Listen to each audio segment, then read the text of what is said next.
പ്രിയമുള്ള ആത്മസംഗി, മനുഷ്യജന്മം മനുഷ്യന് ആരാണ് നൽകിയത്? എന്ന് പറയും, എൻ്റെ അച്ഛനും എൻ്റെ അമ്മയാണ് എനിക്ക് ജന്മം തന്നത്. അതുകൊണ്ട് മാതാപിതാ ഗുരു ഈ 3 തത്വത്തിൽ ജീവിക്കണം എന്നെ കളരിൽ ആശാൻ പഠിപ്പിച്ചു. ഒരുപാട് പേര് പറയുന്നുണ്ട്, വനത്തിൽ നടക്കുന്ന ബാലകന്മാരിൽ നിന്ന് വാല് കൂടി ഉണ്ടായതാണ് മനുഷ്യന് ചിലർ പറയുന്നുണ്ട്.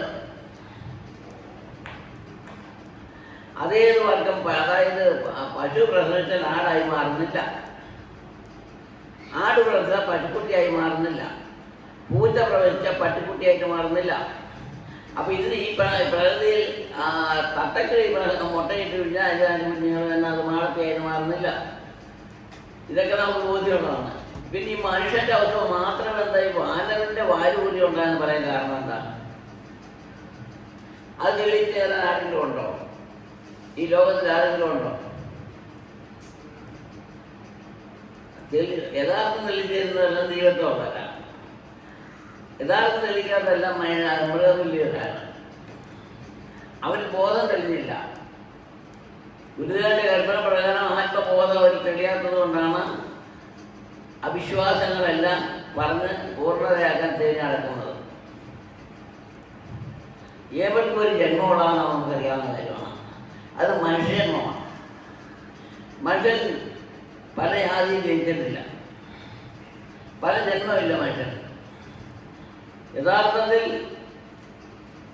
ജഗദീശ്വരൻ നമുക്ക് തന്നിരിക്കുന്ന ജന്മം, മനുഷ്യന്മാർ എന്ന് പറയുന്നത് എന്താണ്?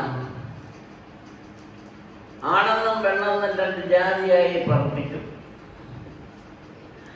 അത് പക്ഷിമൃഗാദികളിലും മനുഷ്യരിലും എല്ലാം കാണാമല്ലോ. എന്തിനാണ്? പരമ്പര നിലനിൽക്കാൻ വേണ്ടിയാണ്. മനുഷ്യനിവിടെ മതങ്ങളുണ്ടാക്കി, ജാതി ഉണ്ടാക്കി മനുഷ്യൻ ജീവിക്കുകയാണ്. ആ ജീവിതത്തിൽ നിന്ന് ആർക്ക് ഫലമുണ്ടാകട്ടെ? സത്യത്തെ മറിച്ച് ആരെവിടെ പോയിരുന്നാലും ഗതി ഉണ്ടാകത്തില്ല, ഫലമുണ്ടാകത്തില്ല. മനുഷ്യ എണ്ണങ്ങൾക്കൊരറിവുണ്ട്. ആ അറിവ് ഗുരുവാദത്തിൽ നിന്ന് കേൾക്കണം. മനുഷ്യന് വിദ്യാഭ്യാസം ആവശ്യമാണ്. അത് വിദ്യാധരന്മാരിൽ ചേർന്ന് ഗ്രഹിച്ച് പഠിക്കേണ്ടതാണ്. ആത്മീയന്മാരിൽ ആവശ്യമാണ്. അത് ആത്മീയ പുരുഷന്മാരുമായിട്ട് ബന്ധിച്ച് ജീവിച്ചെങ്കിൽ അത് ലഭിക്കത്തുള്ളൂ.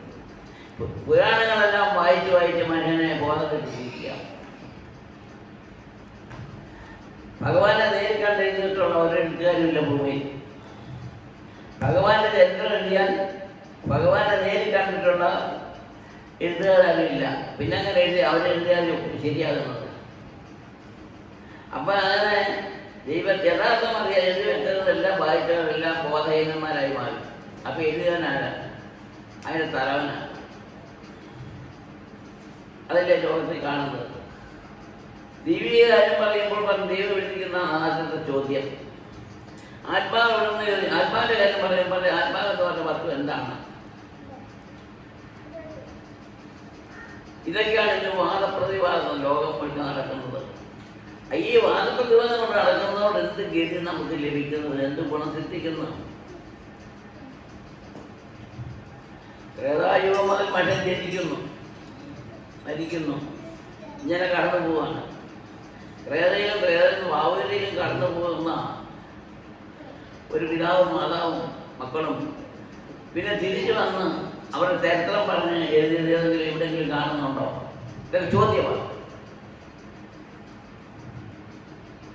ഭഗവാൻ എന്താണ് പറയുന്നത്? നമ്മൾ ഉടമക്കം പറഞ്ഞിട്ടാണോ അറിയാമോ? മരിച്ചു കല്ലറയ്ക്കുള്ളിൽ പോയാൽ മടങ്ങി വന്നിടുകില്ല, തിരിച്ചു വന്നു ജീവിച്ചു ഫലം തിന്നാൻ കരുതാമോ? ശരിയല്ലയോ? ശരിയല്ലേ? ഇവിടെ തീർന്ന ഭഗവാൻ നമ്മുടെ നാവിൽ ഉദിപ്പിച്ചു.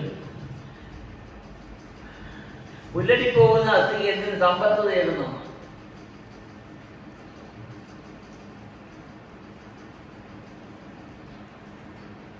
മരിച്ച് കല്ലറയ്ക്ക് ജീവിച്ചു വന്ന് ഫലം തിന്നാൻ കരുവെന്ന് പറഞ്ഞാൽ ആ മഹാത്മാവാ ഗുരു എന്നെ സ്ഥിതി ചെയ്യുന്നു. അതുകൊണ്ടാണ് ചില ഭാഗം വരുമ്പോൾ അതിൻ്റെ ബാലൻസ് വരുന്നത്. ഇത് അതല്ലേ പറഞ്ഞത്, പുല്ലിട്ടിപ്പോകുന്ന അസ്ഥിക്ക് എന്തിന് സമ്പത്ത് നേടുന്നു, അതുകൊണ്ട് വല്ല ഫലമുണ്ടോ? ഈ ലോകത്തിൽ ആരെങ്കിലും മരണം ചിന്തിക്കുന്നുണ്ടോ, അറിയുന്നുണ്ടോ? ഞാൻ എൻ്റേത് ഉണ്ടാക്കിയത് ഞാനാണ്, എൻ്റെ മക്കൾക്കാണ്, മറ്റാർക്കുമല്ല. ഇതൊക്കെ പറഞ്ഞു പോകുന്നവർക്കുള്ള ഫലം എന്താണ്? ഒരു നേരത്തെ ഈശ്വര സുഖം അനുഭവിച്ചാണ് ഈ പറയുന്നവർ പോകുന്നത്. എന്തെങ്കിലും ഒരു പനിയോ ഒരു ശനിവാദിയോ ഒരു എന്തെങ്കിലും വന്നു കഴിഞ്ഞാൽ നമുക്ക് ആദ്യം എന്താ, ദൈവമേ ഇത് ഞാൻ ആർക്ക് കൊടുത്തിട്ട് ഇട്ടിട്ട് പോകും, ഇട്ടിട്ട് പോകണോ, അലറുക, മനസ്സ് അലറുക. ആ സമയത്ത് മനസ്സ് ദൈവത്തിലേക്ക് ചേരാൻ പ്രാർത്ഥിക്കലയുന്നു, അലറുകയാണ് ഉണ്ടോ? ആ മായാമോഹത്തിലേക്ക് മനസ്സ് വലയം ചെയ്തതിൻ്റെ ഫലമാണ്.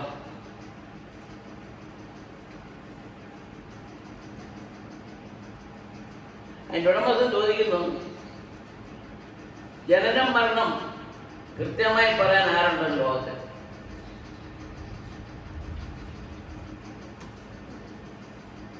ആധാരം യുവജന്മാർ പറഞ്ഞ് നടക്കുന്നു. ഭഗവാൻ ചോദിക്കുന്നു, ഒരു മനുഷ്യൻ ജനനം മരണം എപ്പോഴുണ്ടാകുന്നു വരുമെന്ന് നീ അറിയുന്നോന്നാണ് ചോദിച്ചത്. ജ്യോത്സ്യൻ ജനങ്ങൾ പറയുന്നത് ജ്യോത്സ്യനോട് ചോദിച്ചാൽ മതി, ജ്യോത്സ്യൻ പറയും.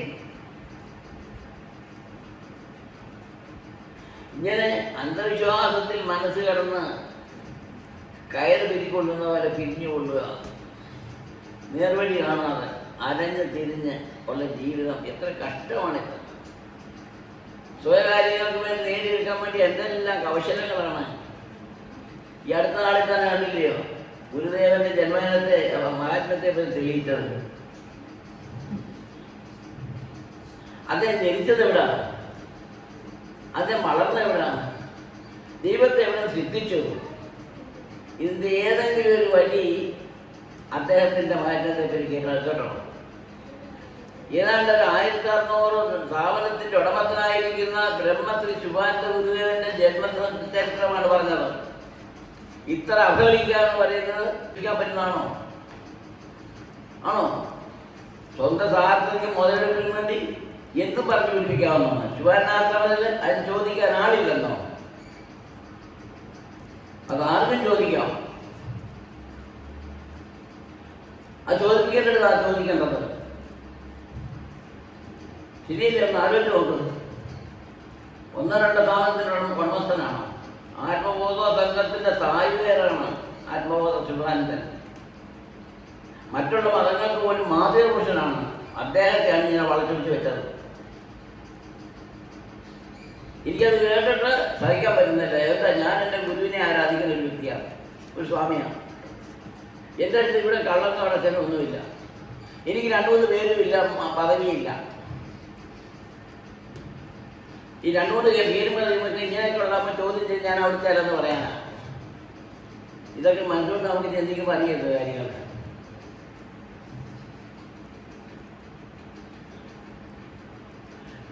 ഒരു മനുഷ്യന് നാക്ക് പെടയാ ചൂടിട്ടോണം സംസാരിക്കുമ്പോൾ.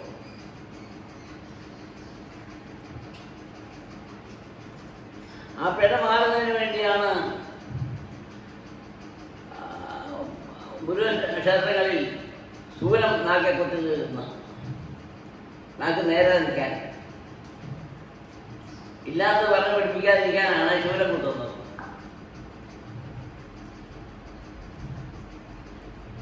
അഷ്ടജ്ഞാനത്തിന്റെ ഗുരുവാണ് ഗണപതി. അതിനാ മൂലഗണപതി സ്ഥാനം കൊടുത്തിരിക്കുന്നത്. അദ്ദേഹമാണ് മുരുകന് അനിയനോട് പറഞ്ഞു കൊടുത്തത്, ചേട്ടനോട് പറഞ്ഞു കൊടുത്തത്. അതെ, പറഞ്ഞു കൊടുത്തത് എൻ്റെ ഇരിക്കുന്ന നാരായണ നിന്റെ കയ്യിരിക്കുന്ന ശൂലം അത് തറയടാന്ന് പറഞ്ഞു കൊടുത്തത്. അതാണ് ശൂലം കുത്തുന്നത്. പെടയായിരുന്ന നാക്ക് നേരെ വരാനാണ്. ശുഭാനന്ദൻ നാനാജി വർഷർക്കും വേദബോധി കൊടുത്ത് പരമപുണ്യനാണെന്ന് ലോകം ഒഴിച്ച് പ്രഖ്യാപിച്ച ഒരു അവതാര പുരുഷനെയാണ് ഇങ്ങനെ വളച്ചൊടിച്ചിരിക്കുന്നത്. ഇപ്പൊ ഇത് കേട്ടോ സങ്കടമല്ലേ? ഇങ്ങനെയൊക്കെ പറയുന്നതിന് എന്ത് പറയാൻ സത്യമല്ലല്ലോ. സാക്ഷാൽ ബ്രഹ്മസ്വരൂപാനന്ദൻ നമ്മെ അറിയിച്ചിരിക്കുന്ന വഴി എന്താണ്? കണ്ടതും കേട്ടതും മാത്രമേ പറയും, കാണാത്തതൊന്നും പറയാൻ പാടില്ല, കാണാത്തതും കേൾക്കാത്തതും പറയാൻ പാടില്ലാണ് ഗുരുനാഥൻ കൽപ്പിച്ചിരിക്കുന്നത്. അപ്പൊ ഗുരു ഏത് ഭാഗത്ത് നിൽക്കും? സത്യത്തിന്റെ പുറത്ത് നിൽക്കുക, അസത്യത്തിന് പുറത്ത് നിൽക്കുമോ? ഇതെന്റെ ചോദ്യമാണ്. ആരുടെ ഭാഗത്ത് ഗുരു നിൽക്കും?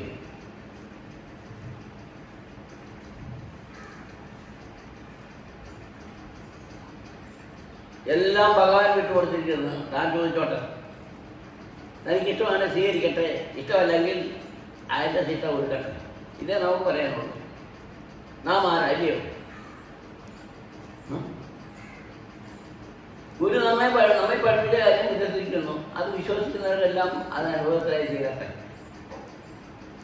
ഇത് പറയുന്നുണ്ട്. ഇത്രയും വർഷമായി ഇവിടെ എല്ലാത്തിനൊരു മുട്ടും വരുത്തിയിട്ടില്ല ഒരു കാര്യങ്ങൾക്കും. എന്താണ് ഇത്? ഭഗവാന്റെ നടത്തിപ്പായത്. ഇന്ന് ഇവിടെ അല്ലാതെ നടത്തിയ ഒരു കുടുംബത്തിൻ്റെ പയ്യ ശശിത. അങ്ങനെ ഓരോരുത്തരും ചെയ്യുന്നു. എന്തായാലും കാരണം സത്യം ഇവിടെ ഉണ്ട്. തെളിഞ്ഞ വെള്ളം എവിടെ ഉണ്ട്? അവിടെ മീനുണ്ട്.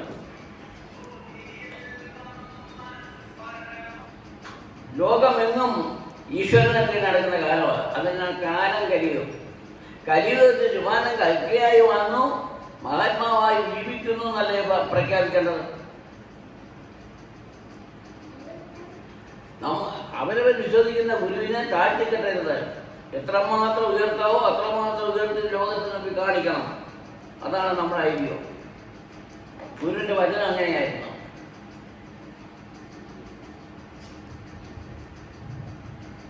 നാം ഗുരുവിനെ അറിഞ്ഞാൽ ഗുരു നമ്മുടെ ഭാഗത്തുണ്ട്, നമ്മുടെ രക്ഷകനാണ്. അതാണ് നാമരൂപമില്ലാത്ത ഈശ്വരൻ അന്തരാത്മാവിൽ സ്ഥിതി ചെയ്യുന്നു എന്ന് പറയുന്ന കാരണം അതാണ്.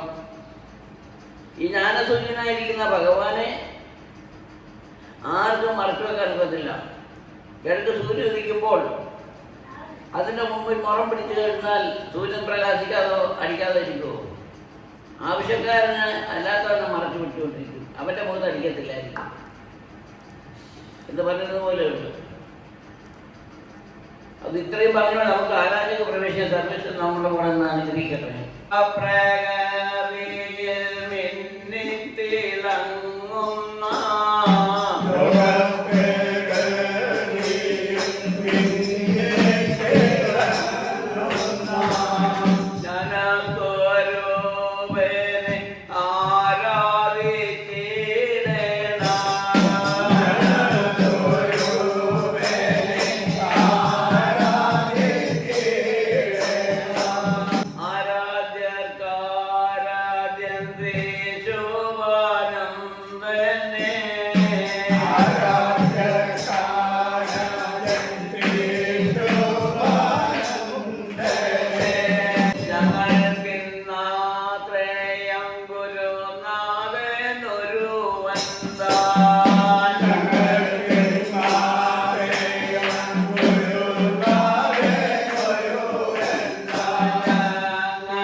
കലിയുഗത്തിലെ കൽക്കിയാണെന്ന് ആരുടെയും മുമ്പിൽ തുറന്നു പറയാൻ മടിക്കരുത്.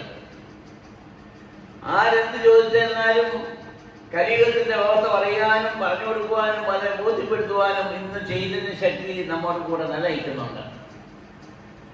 ഇതാരെയും പുകഴ്ത്തി പറയുന്നതല്ല, കാറ്റിക്കെട്ടുന്നതല്ല. ശിവാനന്ദൻ കലിയുഗത്തിലെ കൽക്കിയാണ്. ഞാൻ വീണ്ടും വരും. കൃഷ്ണൻ പറഞ്ഞ, ബുദ്ധൻ പറഞ്ഞ, ദേവി പറഞ്ഞ, കൃഷ്ണ ഭഗവാൻ പറഞ്ഞ, ശ്രീരാമഭഗവാൻ പറഞ്ഞ, എല്ലാവരും പറഞ്ഞിട്ട് പോയി. ആരും തിരിച്ചു വന്നതുപോലെ പ്രവർത്തിക്കുന്നില്ല. അത് ശരിയല്ലേ? അപ്പൊ ഈ പറഞ്ഞു പോയതല്ല ആരാണ്? ഒരേ ഒരു ശരീരത്തിന്റെ ശക്തിയാണെന്ന് നമുക്ക് ബോധ്യമല്ലേ? അതിൻ്റെ കാലം കലിയുഗത്തിൽ ശിവാനന്ദനായി കൽക്കി വന്നു പ്രവർത്തിച്ച് കലിയുഗമാണ് വിസ്തരിക്കുന്നത്. കലിയുഗമാണ് വിസ്തരിക്കുന്നത്. കലിയുഗത്തെ ചിലരെ വിസ്തരിച്ച്, ചിലരെ വിസ്തരിച്ച്, ബാബരി വിസ്തരിച്ച്. പിന്നീട് പറയേണ്ടത് എന്താ? ആ ഒരു ചൈതന്യമാണ് ചിലരിലും ബാബുരിയിലും വന്ന് കലിയുഗത്തിൽ കൃഷ്ണാനന്ദമായി വാഴുന്നത്. അപ്പം ക്രേത 1ാം ക്ലാസ് പഠിച്ചതിന് മാത്രമേ പടിപടിയായിട്ട് പറഞ്ഞ് 4ാം ക്ലാസ്സിലെ കാര്യം പറയാനൊക്കത്തുള്ളൂ എന്ന് പറയുന്നത് പോലെ തന്നെ ക്രേത വന്ന അവതാരം തന്നെയാണ്, ഒരാൾ തന്നെയാണ് ശിവാനന്ദ ശക്തി. അത് യാതൊരു സംശയവുമില്ല. അത് പറയാൻ പറ്റത്തില്ലല്ലോ. ക്രേതയിലും ക്രേതയിലും ബാബുരും വിസ്തരിച്ചെങ്കിലല്ലേ 4-ാം ചോദ്യം അവന് വിസ്തരിക്കാനൊക്കെ പറ്റുള്ളൂ. ഇത്ര സംശയം എന്താന്ന് ഇന്നിവിടെല്ലാം ഉണ്ടെങ്കിലും അടിസ്ഥാനമായ സന്നിധാനമാണിത്. കാരണം ഇവിടെയാണ് പ്രത്യക്ഷമായി ശക്തിയായി നിന്ന് പ്രവർത്തിക്കുന്നതും നടത്തുന്നതും. കാരണം എന്താണെന്ന് ചോദിച്ചാൽ കലിയുഗത്തിൽ വിസ്തരിക്കുകയാണ്. ക്രേതയും ബാബുരിയിലുള്ള പൂർണ്ണതയെ വിസ്തരിച്ച് കടന്നുപോയ എല്ലാവർക്കും നിലവിലുള്ളവർക്കും അന്ത്യത്തിൽ മോക്ഷപ്രാപ്തിയിലേക്ക് എത്തിച്ചേരുവാൻ മോക്ഷമന്ദിരം വരെ ഇവിടെ തീരേണ്ട സ്ഥലമാണിത്. അതിനുള്ള അവസ്ഥയും വ്യവസ്ഥയെല്ലാം എഴുതി വെച്ചിട്ടുമുണ്ട്. ആരുടെയും പോയി ചോദിക്കേണ്ട കാര്യങ്ങളില്ല. ആദ്യശാസ്ത്രം എവിടെയാണ് സ്ഥാപനത്തിനുണ്ടോ ഇവിടാണെന്നും മോശമെന്നത് എവിടാണെന്നും 26 മിനിറ്റ് പറഞ്ഞല്ലേ. ഞാൻ പല പ്രാവശ്യം ഇവിടെ വന്ന ഉറപ്പാൻ വിട്ട് പേടിച്ച് ഞാൻ പോയി. 3-ാമത്തെ വരവ് ഞാൻ കരുതലോടുകൂടിയാണ് വന്നിരിക്കുന്നത്. എൻ്റെ ആദ്യ ഹൃദയം നടത്തുന്നതിന് വേണ്ടി ശരീരമാണ്, പ്രാപ്തിയില്ലാത്ത ശരീരമാണ്. ഒരു ക്ഷീണവും കൂടെ പ്രവർത്തിക്കും. ആ ശരീരത്തിന് ശക്തി കേടുകൂടാതെ ശരീരത്തിന് എന്ന് പറഞ്ഞപ്പോൾ ഭഗവാനെ ഈ പ്രവചനം ഞങ്ങൾ അംഗീകരിച്ച് എന്ന് പറഞ്ഞാലാണ് ഇപ്പം ഈ പൂരപ്പെട്ട് കുത്തുന്നത്. അപ്പൊ ദൈവത്തെ പോലും അനുസരിക്കുന്നില്ല. അതുകൊണ്ട് കുഞ്ഞുങ്ങളെ നിങ്ങളൊരു കാര്യം പറയാം, തീർച്ചയായി പറയാൻ തരാം. സത്യം മറക്കരുതേ, ഗുരുവിനെ ഒറ്റിക്കൊടുക്കരുതേ. സത്യം മറക്കരുതേ, ഗുരുവിനെ ഒറ്റിക്കൊടുക്കരുതേ. സത്യം മറക്കരുതേ, ഗുരുവിനെ ഒറ്റിക്കൊടുക്കരുതേ.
അനത്യങ്ങളൊന്നും വന്ന് ഭവിക്കരുത്.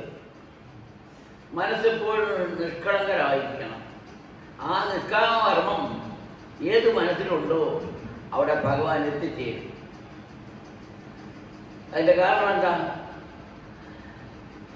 നിർമ്മല നിഷ്കളങ്കമായ ഹൃദയം കണ്ടാൽ ഭഗവാൻ ഓടി എത്തിച്ചേരും. അപ്പൊ ഭഗവാൻ ജാതി ഉണ്ടോ? അപ്പൊ ഭഗവാൻ ജാതിയും മതവുമില്ല. ഭഗവാൻ ഈ ഒരൊറ്റ കാര്യം പരിശോധിക്കുന്നുണ്ട്. ഈ മനുഷ്യന്മം നാം കൊടുത്ത മനുഷ്യന്മത്തിൽ നിഷ്കളങ്കമായ മനസ്സാണ് കൊടുത്തത്. അതിന് കേടുപാടുപോലും വരുത്താതെ നമ്മെ അറിയാനായിട്ട് നാം അത് വസിക്കുന്നതിന് വേണ്ടി പുടം ചെയ്തുകൊണ്ടിരിക്കുന്ന ഏത് മനസ്സുണ്ടെന്നാണ് തൻ്റെ പരിശോധന. ആ പരിശുദ്ധമാകുന്ന മനസ്സ് കാണുമ്പോഴാണ് താൻ അവിടേക്ക് പ്രവേശനം ചെയ്യുന്നത്. അപ്പൊ മനുഷ്യന്റെ മനസ്സാണ് ഭഗവാന്റെ ഗ്രഹം. സാധാരണ ഭഗവാന്റെ ഗ്രഹം മനുഷ്യന്റെ മനസ്സാണ്. ആ ശുദ്ധ മനസ്സാണ് തൻ്റെ ഗ്രഹം. അവിടെയാണ് തൻ്റെ അധിവാസം. ആ അധിവാസത്തിൽ ധനവൻ ഭക്തന്മാർ വന്നിരും ജനങ്ങൾ. അപ്പൊ അവർക്ക് ഇരിപ്പിടമാണ് ക്ഷേത്രം ദേവാലയമായി മാറുന്നത്. അല്ലാതെ ജാതിയിലോ അമ്പലങ്ങളിലോ ഒന്നുമല്ല. പരിശുദ്ധ ഭക്തിയും ഭയവും ആദരവും ബഹുമാനം ഇവിടെ ഉണ്ടോ? ആ മനസ്സിലുണ്ട് ഞാൻ ശിവാനന്ദ പറയുന്നതാണ്. ആ മനസ്സ് ഞാനോട് ഉണ്ടായിരിക്കും. അത് നിങ്ങൾ എന്ത് ക്ലേശിക്കുന്നു? എന്തിനാണ് ആത്മാവെ നീ ക്ലേശിക്കുന്നത്? ഞാനല്ലേ നിന്നെ സ്ഥിതി ചെയ്യുന്നത്? ആ ഒരു ബോധം നിന്നിലുണ്ടായാൽ നീ പിന്നെ ആരെയാ ഭയപ്പെടുന്നത്? മായമറയെല്ലാം മാറിപ്പോകും. നമ്മുടെ ദർശനം ഉള്ള ഹൃദയത്തിൽ ആരൊന്നും അന്ത്യമൊന്നും എടുക്കട്ടെ. ആരുടെയും മായകർമ്മങ്ങളൊന്നും അവിടെ ശേഷത്തില്ല. സത്യത്തിനായി ഭഗവാൻ നിഷ്കളങ്ക സ്വരൂപനാണ്. അതിനൊട്ടുള്ള ജീവിതമാണ് മനുഷ്യന് ആവശ്യം. ഗുരു കൽപ്പിക്കുന്നു, നീ ആത്മീയത്തിനും ഭൗതികത്തിനും വേല ചെയ്യണം. ഇത് രണ്ടും നീ വേല ചെയ്യണം. ആത്മീയമുണ്ടെന്ന് പറഞ്ഞ് കൈ കെട്ടി മാറി നിന്നാൽ പോരാ. വിശക്കുമ്പോൾ നീ എന്ത് ചെയ്യുമെന്നാണ് ഗുരുവിൻ്റെ ചോദ്യം. അതുകൊണ്ട് നിനക്ക് പ്രവർത്തിക്കാൻ ഞാൻ ഭൂമി തന്നിട്ടുണ്ട്, ആരെങ്കിലും ഉണ്ട്. അതിനെ പരിപാലനം ചെയ്യുന്നതിനാണ് നീ ആത്മീയത്തിന് പകുതി വേല ചെയ്യാതെ പറഞ്ഞത്. ആത്മീയത്തിലിരുന്ന് കണ്ണു കഴിയുമ്പോൾ മതം വിശക്കുമ്പോൾ നീ എന്ത് ചെയ്യും? അപ്പം നീ ഭൗതികത്തിന് വേല ചെയ്തൊക്കെയൊക്കത്തുള്ളൂ. ഭക്ഷണം കഴിക്കണ്ടേ? ശരീരത്തിന് അതാണല്ലോ ആവശ്യം. മനസ്സിന് സന്തോഷവും. വിശന്നിരിക്കുന്ന ഒരു മനസ്സിന് സന്തോഷം വരുമോ? കരത്തിലേ വരുത്തുള്ളൂ. അപ്പോൾ ഭഗവാൻ അവിടെ സ്ഥിതി ചെയ്യാൻ വരുമോ? അന്ധകാരമാകുന്ന കുടുംബത്തിൽ വരുത്തില്ല. അപ്പം മനസ്സാണ് ഉത്തമ സാക്ഷിയായി ഗുരുവിനെ ക്ഷണിക്കുന്നത്. എല്ലാവരും ശ്രദ്ധിക്കണം. മനസ്സാണ് ഉത്തമ സാക്ഷിയായി ഗുരുവിനെ ക്ഷണിക്കുന്നത്. അപകടവും വഞ്ചനയും കവടവും മനസ്സിൽ വന്നത് കയറിയാൽ മാറ്റിയെടുക്കാൻ പറ്റുന്നില്ല. പിന്നെ അന്തപ്പടിയാലേ പോകും. സുഖം അനുഭവിച്ച് പോകാനൊക്കത്തില്ല. പള്ളിയിൽ ചെന്നാൽ അവിടെ ഒരു കുമ്പസാരക്കൂടുണ്ട്. ക്രിസ്ത്യമതക്കാർക്ക് എന്താണ് അതിൻ്റെ കാരണം? സ്ത്രീപുരുഷ ഭേദമന്യേ തെറ്റിയാതവരാരും ഭൂമിയിലില്ലെന്നറിയാം. അപ്പം കുമ്പസാരിക്കുന്നു പറഞ്ഞാൽ ചെയ്യരുതാത്ത ചെയ്യുന്നതെല്ലാം ചെയ്തിട്ടുണ്ട്. ചെയ്യരുതാത്ത ചെയ്ത് പാപമാണ്. അതിന് പൊരുതി വാങ്ങണം. അതിനാണ് പള്ളികളിൽ കുമ്പസാരക്കൂടി വെച്ചിട്ട്. അവിടെ അച്ചോ എനിക്ക് കുമ്പസാരിക്കണം, കഴിഞ്ഞ ദിവസം വെച്ചിരിക്കുക, അന്ന് എല്ലാവരും കുമ്പസാരിക്കാനെല്ലാം വന്നിരിക്കണം, അന്ന് മറ്റു പരിപാടിയൊന്നും പള്ളിയിലില്ല, അങ്ങനെ വയ്ക്കും. അപ്പം കുമ്പസാരക്കൂടിൻ്റെ അവിടെ ഒരു സിനിമാസ് ഒരു കഴുസേറിയിട്ട് അച്ഛനാണെങ്കിൽ തിരുവാർന്ന് നിൽക്കും. മുട്ടുമേൽ നിന്നുകൊണ്ട് കുമ്പസാരത്തിന് ചില നിന്നെ കുത്തികുത്തായിട്ടുണ്ട്. ചെവി അച്ഛനോട് കൊടുക്കും. അച്ഛൻ ഞാൻ ഇതേപോലെ ചെയ്ത് പോയി, അതിന് കൊത്തു കൊടുക്കണം. പുത്രനും ഏറ്റു പറഞ്ഞു കൊടുക്കുന്ന ഏൽപ്പിക്കുന്നത് പിതാവിനോട്. അപ്പോഴാണ് പറയുന്നത്, പിതാവേ നിന്റെ ഈ ദാസൻ ചെയ്തുള്ള നിന്റെ പുത്രനായ നാം വിലയിരുന്നത് നാമൻ അങ്ങേക്ക് അപേക്ഷിക്കുന്നു. ഈ എന്നോട് അപേക്ഷിച്ച് പുത്രന് ക്ഷമാപണം കൊടുക്കണം. ആമീനീശു. കണ്ടോ കുമ്പസാരം? കണ്ടോ? നിങ്ങൾ പോയിട്ടുണ്ടോ? നിങ്ങൾ നടത്തിയിട്ടുണ്ടോ? പറ. ഇനി പോയി ഒരു അച്ഛനോട് ചോദിക്കാൻ കുമ്പസാരൻ്റെ എന്താണ്? അപ്പം അതേറ്റ് അച്ഛനോട് പറയും. അതാണ് പറയുന്നത്, മരണം വരെ നീ സൂക്ഷിച്ച് ജീവിക്കേണ്ടതായ സത്യക്കരാർ പറയുന്നുണ്ട്. അതിലവിടെ പോലും തെറ്റരുത്. തെറ്റിയിരുന്നാലാണ് ഗുരുക്കന്മാരോട് വന്ന് പൊറുതി ഒരുക്കേണ്ടത്.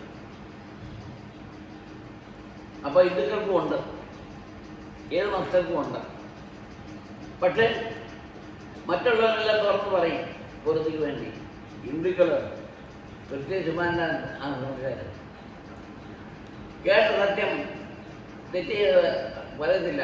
അപ്പോഴും പരിശുദ്ധനാണ് പറഞ്ഞ് നടക്കുക. അപ്പോൾ എൻ്റെ തെറ്റോട്ടെന്ന് അതിൻ്റെ മോശമായിട്ട് വന്നത് കണ്ടോ? മരണക്കിടക്ക് വരെ, അതായത് ഇത് എന്താണ് സാരോപദേശം പറയുന്നത്? സൃഷ്ടിക്ക് മുതൽ 4-ാം യുഗത്തിൽ തിരിച്ചില വീഴുന്ന കാലം വരെ ഉള്ള കാര്യങ്ങളാണ് പറയുന്നത്.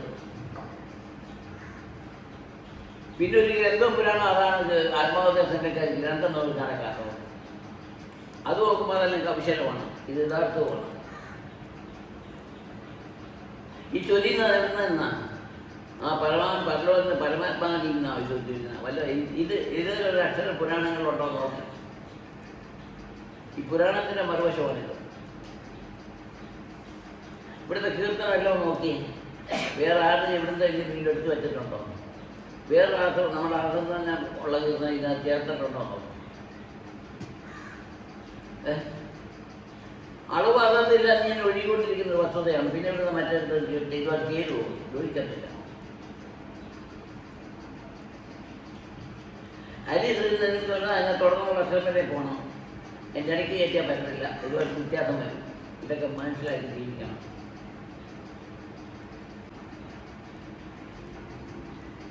അതുകൊണ്ട് അടുത്ത് വരുന്നത് 12 വെള്ളിയാഴ്ച ആരംഭമാണ്.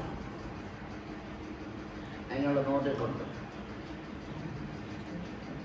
ചെറുപുരൻ്റെ കഴിഞ്ഞിട്ട് ആഴ്ച പോലെ നമ്മൾ തുടങ്ങുന്നത് ജനുവരി 2004.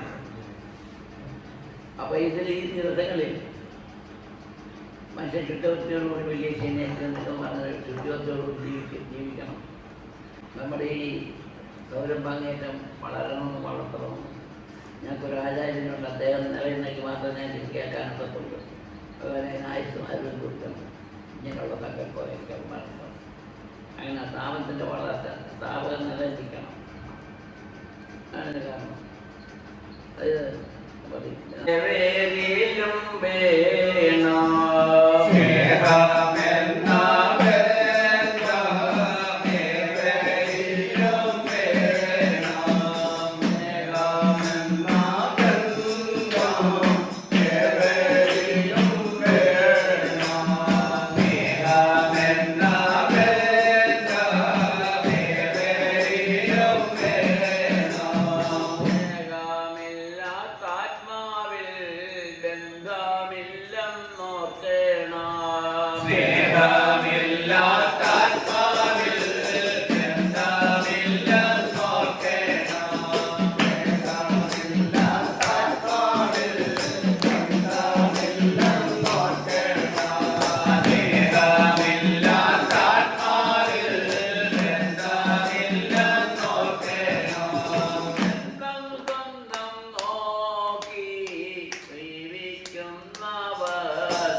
ദൈവത്വമുള്ളവരായി വളരുവാനും ദൈവത്തിൽ താല്പര്യന്മാരായി വളരുവാനും അതിനെ അനുഭവിച്ച് ജീവിക്കുവാനും പരമ്പരകളായ സന്താനങ്ങൾ അതിൽ കൂടി വളർന്ന് പന്തലിക്കുവാൻ ഈ സമയം സർവേശ്വരനെ ഇവരെയും അനുഗ്രഹിക്കുമാറാകട്ടെ. നമ്മിലായി വാഴുന്ന ഈശ്വരൻ അവരവരിൽ തന്നെ കണ്ടു ബോധ്യപ്പെട്ട് ബോധവാന്മാരായി തീരുന്നുവെങ്കിൽ പരസ്പര ഈ നിലയിൽ എത്തിച്ചേരുമ്പോൾ ഒരു വലിയ സമൂഹമായി മാറുന്നു ശിവാനന്ദ സ്വാമി. ശിവാനന്ദ സന്നിധാനത്തിൽ കോടാനുകൂടി ഭക്തജനങ്ങൾ വന്നുകയറണം. നമുക്ക് ഏകോപിച്ച് ഒന്നായി നിന്നുകൊണ്ട് ഈ ജന്മത്തെ സ്ഥലത്ത് ആദശാസ്ത്രം പടുത്തുയർത്തി ജാതിമത ഭേദം കൂടാതെ മുൻപോട്ട് പ്രവർത്തിക്കുവാൻ അതിനുള്ള സാഹചര്യം ഒരുക്കുവാൻ പരസ്പര സ്നേഹത്തോടുകൂടി കോടാനുകൂടി ഭക്തജനങ്ങൾ നാനാജി മതത്തിനെ ഏകോപിച്ച് ഉയർന്നുകൊണ്ട് പാട്ട് സൂക്ഷിച്ച് ഈ സൗരംഭത്തിലേക്ക് എത്തിച്ചേർക്കുവാൻ ഈ സമയം കരുണാനിധിയായിരിക്കുന്ന ഭഗവാനെയും അനുമതി ഒരുക്കി അനുഗ്രഹിക്കുമാറാകട്ടെ എന്നുള്ള പ്രാർത്ഥനയോടുകൂടി നമുക്ക് ഇന്നത്തെ യോഗം സമാപിക്കാൻ സർവേശ്വരനെ അനുഗ്രഹിക്കുന്നു.